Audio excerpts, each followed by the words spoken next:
Assalamualaikum warahmatullahi wabarakatuh.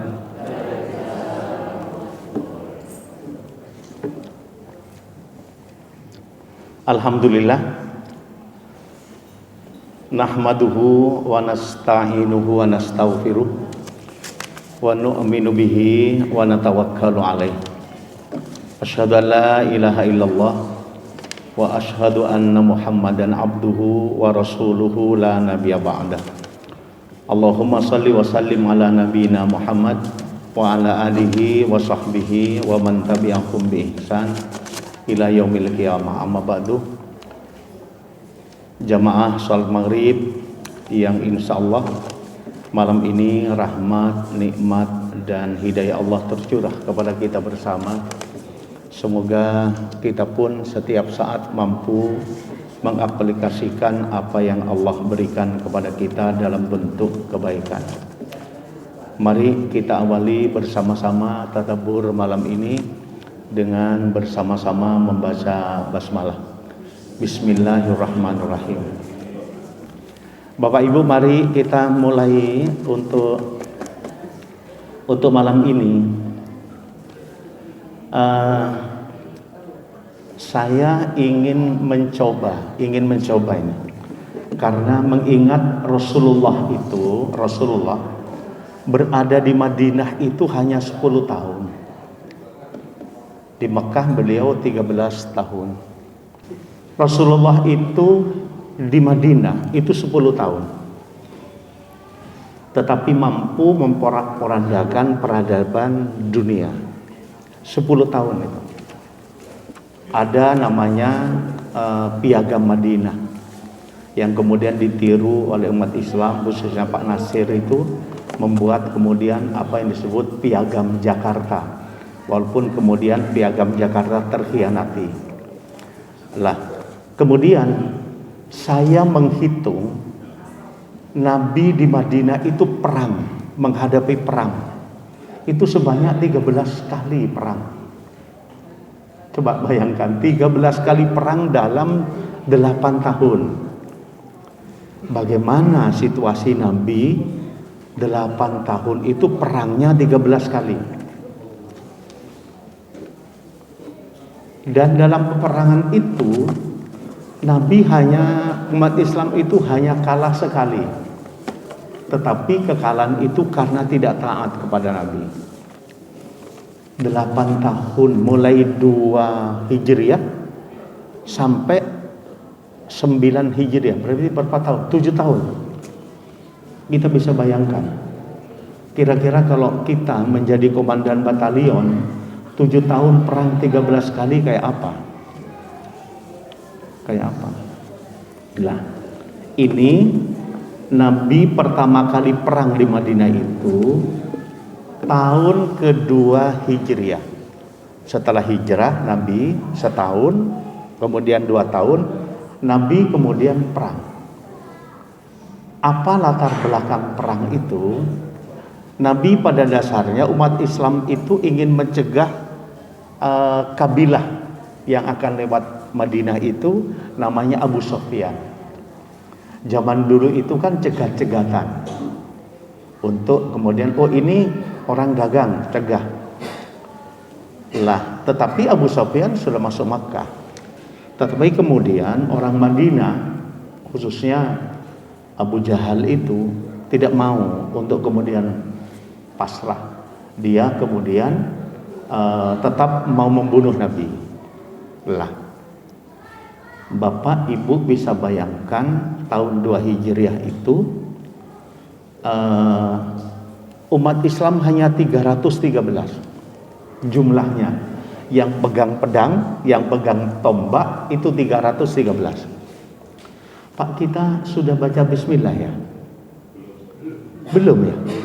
Wah, kullu amrin dzibalin la yubda'u fihi bi bismillahi fa huwa attar. Kebaikan kalau tidak dimulai dengan bismillah maka terputus itu. Mari kita awali dengan baca basmalah. Bismillahirrahmanirrahim. Saya lanjut bahwa 313 itu Pak pegang pedang, pegang tombak. Musuhnya 1000 lebih. Berarti 1 lawan 4 paling tidak.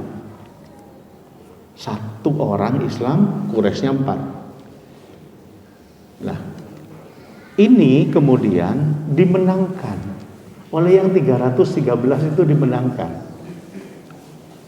Lah, apa latar belakangnya menangnya itu pada perang Badar itu? Ada beberapa hal kalau ingin menang.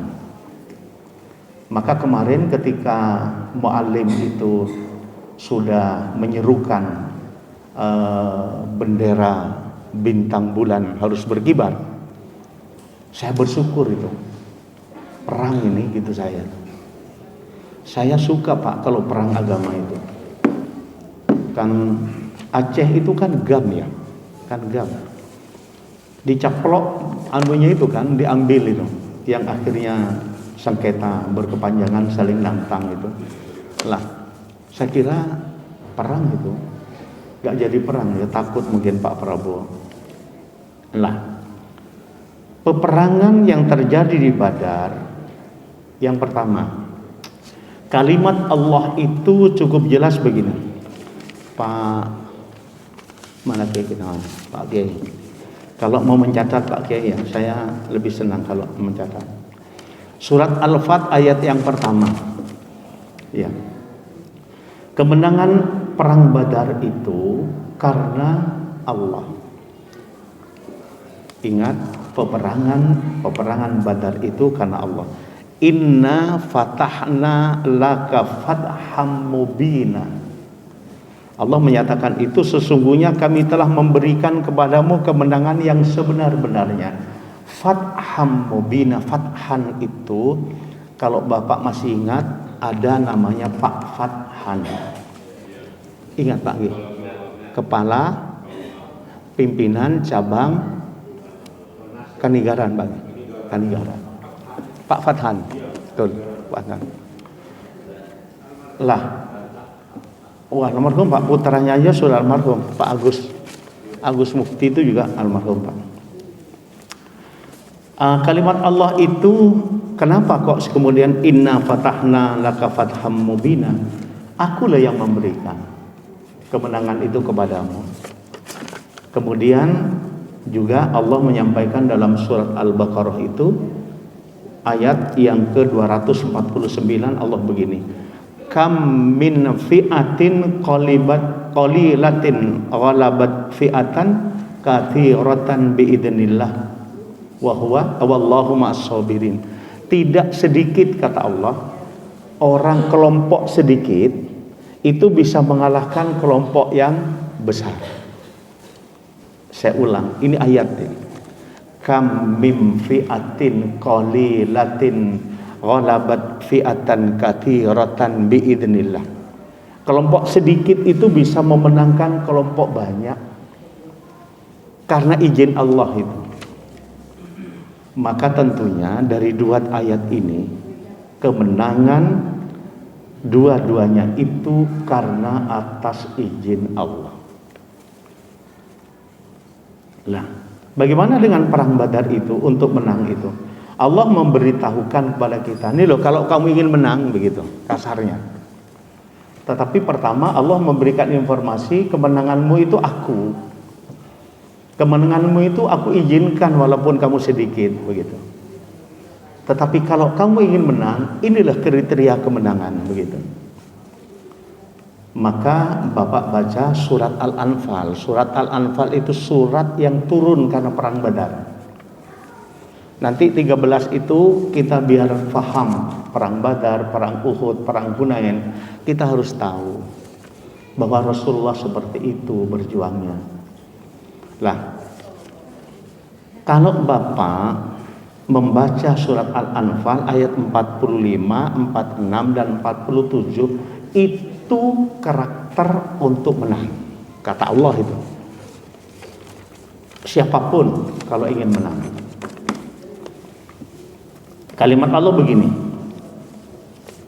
Ya ayyuhalladzina amanu idza latitum fi'atan. hai orang-orang yang mengaku telah beriman, kata Allah. Kalau mengaku telah beriman, jika kamu berhadapan dengan musuh kamu, kata Allah, maka kata Allah, yang pertama, fathbutu. Fathbutu itu as-sabab. As-sabab itu adalah berpegang teguh.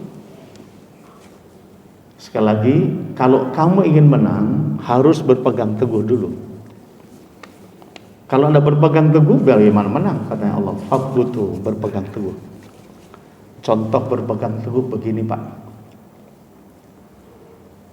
Kalau Bapak sebagai seorang muslim, ibu seorang muslimah, kita datang di tempat ini sebagai tempat surga dunia. Orang kan, Pak, yang ibadah haji kemarin berebut untuk di mana? Di tempat mana kemarin? Orang yang ibadah haji atau umroh berebut di mana mereka? Di Raudhah. Ini rumah Nabi, ini mimbar Nabi. Mereka berebut di tengah untuk berdoa, untuk diijabahi. Itu Raudhah, taman surga. Mereka berebut. Tetapi mereka lupa bahwa majelis ilmu ini Raudhah, taman surga. Man salaka tariqan, kan begitu. Allah, Nabi mengatakan siapa yang ingin mencari ilmu, maka Allah akan mudahkan untuk menuju surga. Ini namanya Raudhah. Tetapi kenapa kalau di ibadah haji dan umrah itu berebut untuk Raudhah? Kenapa umat Islam tidak berebut kalau ada majelis ilmu? Ini janji Rasul ini. Lah, maka butuh berpegang teguh. Rasulullah SAW kalau Bapak begini nih, kemudian ada orang datang, Pak, Ibu, tidak usah datang di pengajian untuk apa? Saya kasih Bapak uang 1 miliar, tidak usah datang. Kalau laki-laki, Pak, saya carikan wanita seperti cantiknya Dewi Persik. Bapak tidak usah datang ke pengajian Al-Hikmah. Bapak saya berikan nanti tanah 10 hektar. Bapak pilih mana? 10 hektar, janda kayak Dewi Persik, terus kemudian uang yang banyak. Bapak tinggalkan majelis ilmu ini. Bapak pilih mana?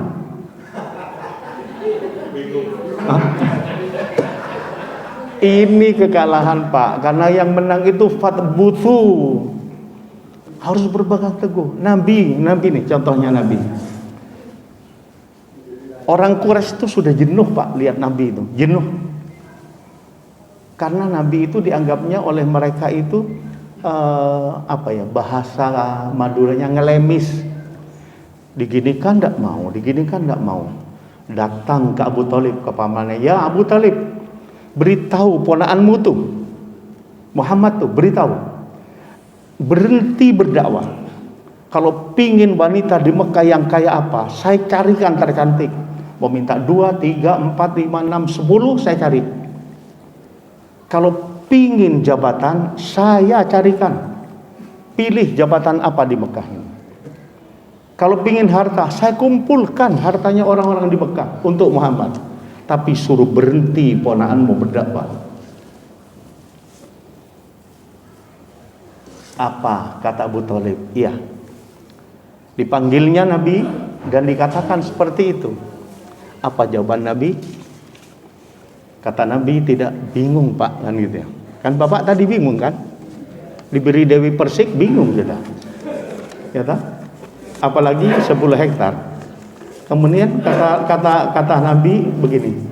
Wallahi ya ammi, demi Allah wahai pamanku, law wada'u syam fi yamini, biarkan matahari ada di tangan kananku, Allah letakkan itu, atau bulan di tangan kiriku.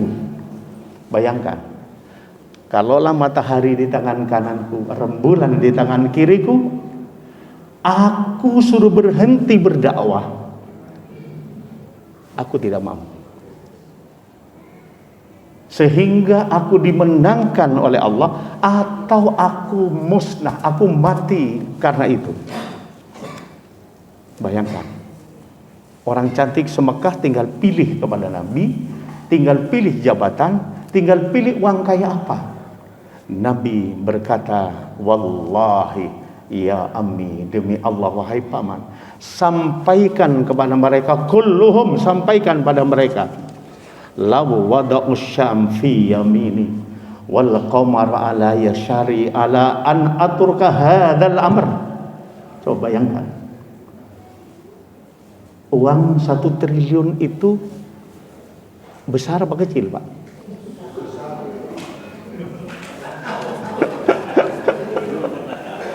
Saya belum pernah tahu. Jangan 1 triliun, Pak. Jangan 1 triliun. 1 miliar aja saya tidak pernah tahu itu. Tapi kata Pak Komandan Kokam, bingung jawabnya. Apa tinggalkan Raudhah ini atau ambil Dewi Persik itu, kan begitu? Mohon maaf, saya tahunya Dewi Persik, Yuni Shara, Luna Maya, hanya itu Pak saya tahunya. Jadi nggak begitu banyak tahu saya. Menurut saya kalau sudah Dewi Persik cantik, kalau Yuni Shara cantik, kalau Luna Maya cantik. Tapi Pak, ketika saya lihat foto istri saya tahun 78, masih cantik istri saya masih. Kalau enggak bilang cantik Pak Yanto, itu banyak anak saya. Lah, ini namanya fatbuthu, yang disebut at-sabab, teguh terhadap komitmen kita. Itu mesti menang. Tapi kalau sudah tidak komitmen, kalah kita, kata Allah. Ini kata Allah lah ya. Kemudian yang kedua, wadhkurullaha katsiran la'allakum tuflihun. Perbanyaklah kamu ingat kepada Allah agar kamu menjadi orang yang beruntung. Kalau kamu menghadapi musuhmu, begitu Allah. Mengingat Allah itu kan banyak sekali. Mulai membaca Al-Quran, mulai kita sholat, kan begitu kan? Mulai kita sedekah. As-sedekah itu bukan mal Pak, kan begitu. Bukan hanya mal saja sedekah itu, tetapi ada kullu ma'rufin sedekatan.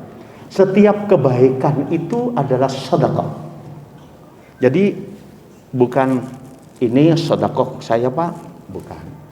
Iya, tetapi kullu ma'rufin sedekatan, setiap kebaikan. Contoh 8 tahun yang silam saya diuji dengan stroke itu. Sudah 8 tahun. Tetapi ketika mau naik ke masjid, teman-teman jamaah masjid, Pak Santo, bapak-bapak teman yang lain, tangannya diulurkan tanpa saya minta itu. Saya dari bawah diulurkan, ditarik saya kak gitu. Karena apa? Karena kalau naik ke masjid kan harus dengan kaki kanan. Sementara kalau kaki kiri saya kuat naik, kalau kanan tidak kuat. Maka Pak Santo, teman-teman, diulurkan tangannya, ditarik kak, naiklah saya. Allahumma ftahli abwaaba rahmatik. Itu adalah sedekah. Kullu ma'rufin sedekah. Setiap kebaikan itu sedekah. Tolong diingat, bukan hanya memberikan mal. Sedekah itu ada 2. Sedekah ada 2. Sedekah jariyah dan sedekah thabitah namanya. Sedekah jariyah itu sedekah yang terus beredar walaupun kita mati, itu sedekah. Yang beredar itu kan 3. Sedekatin jariyah, au ilmun yuntafa'u bi, au waladun salihun yad'u lahu. Idza mata ibnu adama in qata'a amaluhu. Kalau anak Adam mati, in qata'a, putus amalnya. Hanya 3. Sedekah ini. Sedekah jariyah itu Bapak, sedekah yang masih kita mati, tetapi yang kita sedekahkan masih dipakai oleh orang. Contoh, Bapak memberikan sumbangan ke takmir untuk perbaikan lantai umpamanya. Umpama dicontoh. Kemudian lantai ini dibuat sholat oleh bapak-bapak. Orang yang bersedekah sudah mati, maka lantai yang dibuat sujud oleh orang itu nilainya 10 asyur amthaliha sampai 700. Kalau itu sholat sekali, kalau itu sholat 5 kali, orang yang mati itu beredar jariah namanya terus. Tetapi kalau sabita itu tidak beredar. Jadi seperti bapak memberi makan orang puasa, paham ya? Bapak jamaah ini puasa Senin atau Kamis atau Ramadan, bapak beri makan tatkala mau iftar. Satu kali makan itu Allah memberikan ya 10 itu. Maka kalau jumlahnya 100, 10 kali 100 itu sudah langsung menjadi amal baik jenengan. Tetapi kalau mati, ya tidak bisa beredar. Ya cukup itu. Namanya sabita, berhenti, sholat. Kita sholat di tempat ini tadi, ya cukup, sudah dapat pahala dari Allah. Kita mati, sholatnya beredar. Maka ini yang pertama kali dihisab malah sholat. Paham ya, antara jariah dengan sabita. Tetapi bapak jangan kemudian besok, aku tak nyumbang aja yang sekiranya menjadi jariah. Terus siapa yang memberi makan anak yatim? Memberi makan anak yatim, ya sudah, begitu satu hari dia makan, ya situ pahalanya. Tetapi tidak kemudian beredar, karena itu sabita. Yang sabita seperti tadi, bapak memberikan Al-Quran ke masjid. Ini kalau Quran tidak pernah dibaca, kasihan yang memberi ini. Maka kalau orang baca Quran itu jariah namanya. Itu antara jariah dengan sabita. Wa dzkurullaha katsiran la'allahum tuflihun, agar kita menang mengingat Allah yang sebanyak-banyaknya. Banyak kan mengingat Allah itu?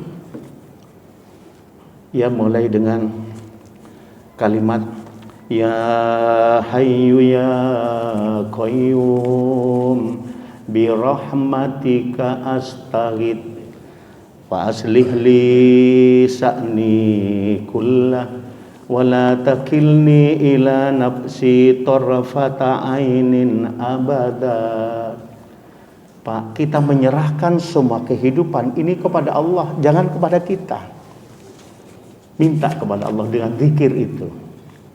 Kenapa Allah yang bilang? Dua, yang pertama adalah fatbutu, untuk teguh pendirian.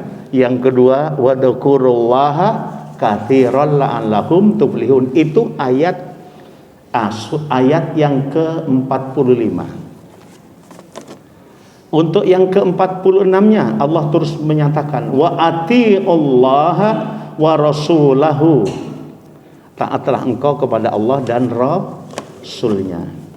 Kalimat untuk taat kepada Allah itu wa ma atakumur rasul fakhuduhu, apa yang datang dari Rasul ambil, kalau yang dilarang oleh Rasul tinggalkan. Itu taat. Jadi iman kita, selalu saya memberitahukan, iman malaikat itu flat, iman Nabi itu yazid, iman kita yazid mangkus. Al-imanu yazidu bi ta'atillah. Iman kita naik apabila kita taat kepada Allah. Wal imanu yanqusu bi ta'atis syaitan. Iman kita itu turun karena kita taat kepada syaitan. Syaitan itu terdiri dari jin dan manusia. Kalau yang tidak nampak, Pak, wis karuan. Yang nampak yang harus hati-hati. Seperti tadi itu, yang mau memberikan uang banyak, termasuk memberikan perempuan itu hati-hati dengan itu. Ya. Lah, kemudian wala tanaza'u. Lah ini wala tanaza'u, ini perhatikan. Wala tanaza'u, jangan kalian di antara saudaranya saling bantah membantah. Apa saling bantah membantah? Tanaza'u itu. Ya, saling eyel-eyelan. Yang dieyeli sama tidak ngertinya, repot lah. Eyel-eyelan, sing dieyeli sama-sama tidak ngertinya. Bapak Ibu, yang disebut khilafiyah, ya toh, yang disebut khilafiyah, kalau yang berpendapat itu ulama, yang berpendapat ulama, beliau hafal Quran, beliau faham Quran, ini ulama juga berbeda. Ini namanya khilafiyah. Tetapi kalau satu ulama, beliau hafal Quran, beliau tahu tentang turunnya Al-Quran, lawannya bukan ulama. Orang yang baru keluar pondok, belum selesai, sudah gotok-gotan, bukan khilafiyah itu. Faham maksudnya? Khilafiyah itu contoh begini. Apakah kita memberikan sedekah atas nama ayah ibu kita yang meninggal? Apakah sampai? Apakah sampai orang yang bersedekah untuk ayah ibunya yang meninggal? Hadis Nabi sampai, hadis Nabi lah ya, sampai. Dari hadis sampai ini kemudian berbedalah para ulama. Imam Asy-Syafi'i mengatakan tidak sampai karena ayat wa allaisa lil insani illa ma sa'a. Orang itu tidak akan memperoleh apa yang dia tidak usahakan. Yang memperoleh ketika dia usaha. Bapak usaha datang ke tempat ini, pahalanya Bapak, kata Imam Syafi'i. Ketika pahala Bapak ini diberikan kepada ayah ibu yang meninggal, gak sampai. Karena ayah ibu bukan usaha, kita yang usaha. Tetapi Imam Malik, Imam Abu Hanifah sampai. Itu namanya khilafiyah. Tetapi kalau ini Imam Malik, kemudian Imam Syafi'i, yang menyanggah itu Imam Nur Hasan, itu bukan khilafiyah. Bukan khilafiyah. Nggak usah diikuti kan begitu. Saya kalau cuma mengandai-andai saja, andai kata Imam Syafi'i hidup di zaman saya, andai kata. Dong ternyata tidak hidup, tidak bisa dialog dengan Imam Syafi'i. Tadabbur saja. Terus kemudian, kenapa oleh Allah dilarang tanaza'u? Karena kata Allah itu, fatabsalu wa tadhabu rihukum. Karena kamu nanti kalau saling bantah, kamu akan hilang dan kalau melihat musuh itu gentar, tadhabu, hilang apa? Fatafsalu, kehebatan kita itu untuk perang itu apa namanya? Tak gentar ya namanya. Maju tak gentar membela yang bayar kan gitu. Itu iya yang bayar. Maksudnya kalau sudah kita itu, saya yang berbantah-bantahan dengan Pak Sugi umpamanya, maka saya dan Pak Sugi itu berbantah-bantahan. Ketika datang orang musuh itu, saya hilang Pak keberanian saya, karena khawatir tidak didukung oleh Pak Sugi khawatir tidak didukung oleh saya. Itu kalimat Allah. Maka yuk, kalau bukan ulama jangan bantah milik ulama, begitu. Biarkan mereka berpendapat. Kalau Bapak tidak suka dengan pendapat itu, cari yang suka yang sesama ulamanya saja, yang hidupnya sama. Nah, kemudian wasbiru, maka bersabarlah. Menghadapi musuh itu harus bersabar.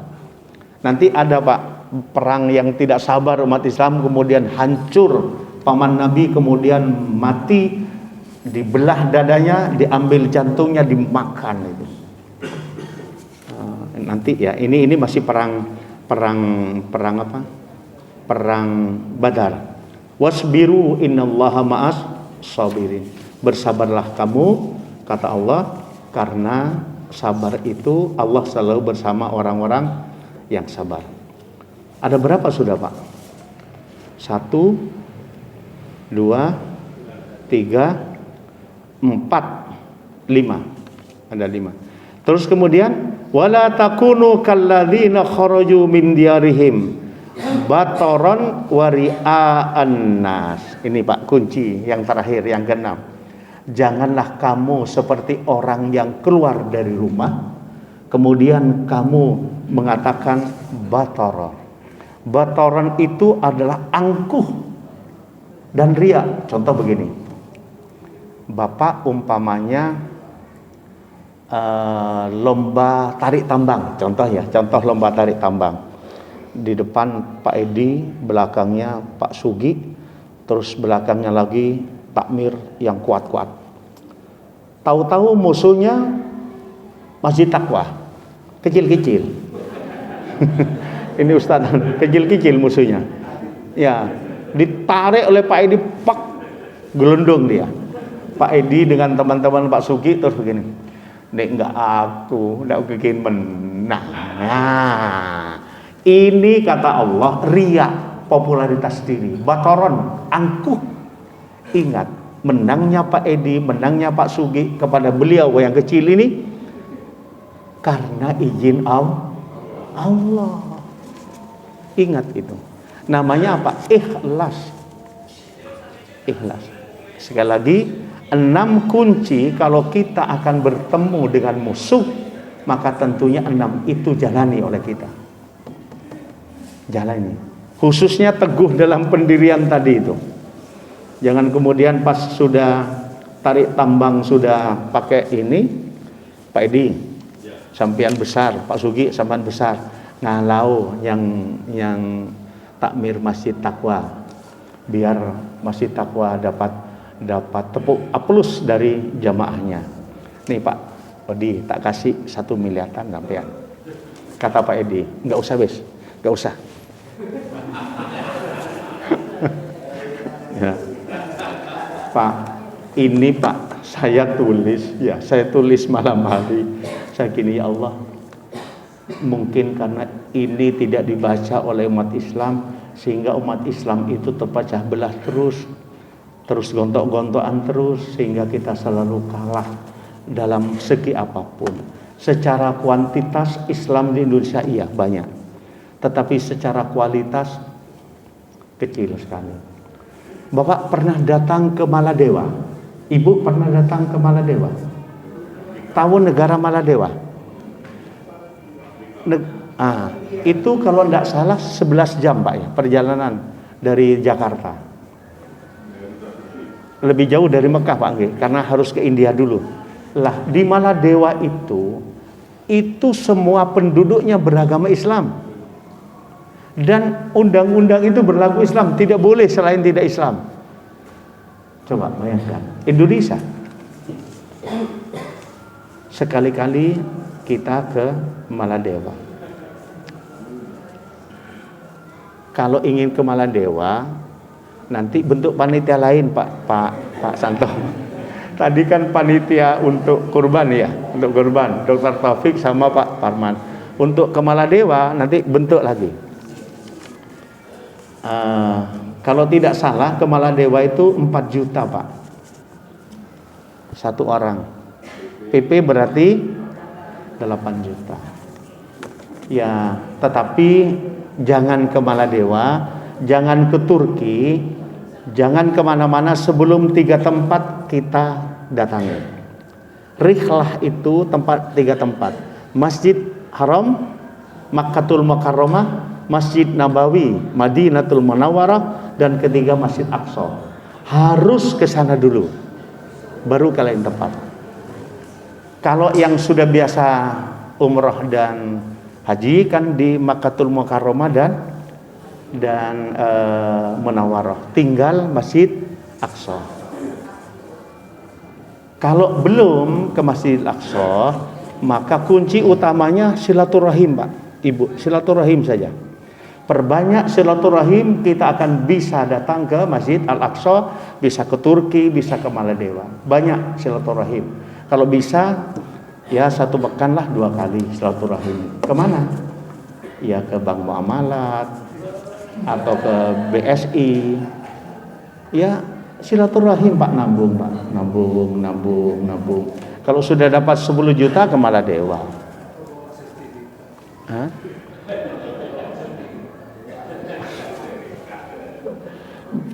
Kalau bawa sertifikat itu kan untuk membayar karyawan AUM Pak. Itu yang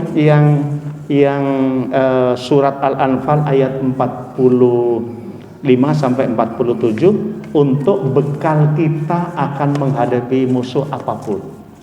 Nanti kita tahu Bapak Ibu musuh kita yang sebenarnya itu siapa?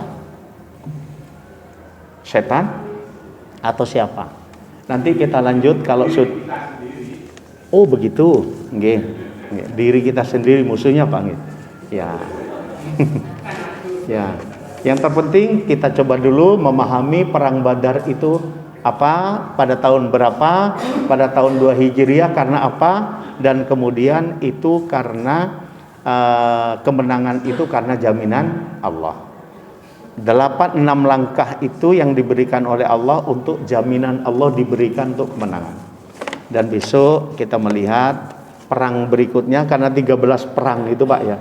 Kalau yang kecil-kecil itu nanti kita rangkap. Saya kalau menerangkan tentang yang kalah itu Pak, ngiris Pak, hati itu ngiris karena ketidakpatuhan kepada Allah dan Rasulnya. Saya kira itu dulu tentang perang Badar tahun kedua Hijriah, dan Rasul dan umat Islam menjadi pemenangnya.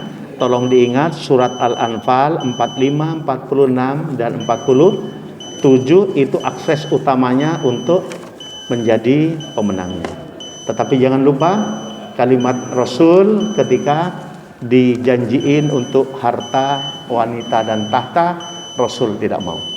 Semoga kita bisa mengikuti apa yang Rasul kerjakan. Subhanakallahumma wa bihamdika asyhadu an la ilaha illa anta astaghfiruka wa atubu ilaik. Assalamualaikum warahmatullahi wabarakatuh.